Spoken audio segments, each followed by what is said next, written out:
2. Independent events को solve करना। हमारे सोर्स मटेरियल का जो पहला सवाल है यानी प्रश्न 104, उसे हम अपनी केस स्टडी के सिस्टम रिलायबिलिटी वाले फेस के तौर पर देखेंगे। ये सवाल हमें इंडिपेंडेंट इवेंट्स यानी स्वतंत्र घटनाओं का असली मतलब समझाता है। इसे एक सिंपल एनोलॉजी से समझते हैं। मान लीजिए हमारे पास दो अलग अलग बैकअप जनरेटर है, X और Y। क्योंकि ये इंडिपेंडेंट है, तो अगर जनरेटर X अचानक खराब हो जाए तो इसका जनरेटर Y के चलने या न चलने की प्रोबेबिलिटी पर 0 असर पड़ेगा।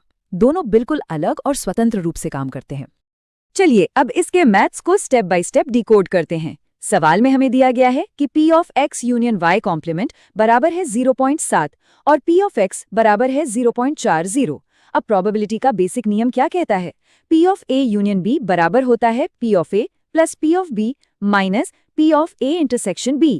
क्योंकि यहाँ घटनाएं इंडिपेंडेंट हैं तो उनका इंटरसेक्शन उनके गुणा यानी मल्टीप्लिकेशन के बराबर होगा। जब हम ये वैल्यूज समीकरण में रखते हैं तो 0.7 बराबर 0.4 plus P of Y complement minus 0.4 गुणा P ऑफ Y कॉम्प्लीमेंट। इसे सॉल्व करने पर हमें 0.3 बराबर 0.6 गुणा P ऑफ Y कॉम्प्लीमेंट मिलता है। मतलब P ऑफ Y कॉम्प्लीमेंट की वैल्यू 0.5 आ गई और इसका सीधा सा अर्थ है कि P ऑफ Y भी 0.5 ही होगा। अब फाइनल स्टेप, हमें P X यूनियन Y निकालना है। वही पुराना फॉर्मूला फिर से लगाते हैं।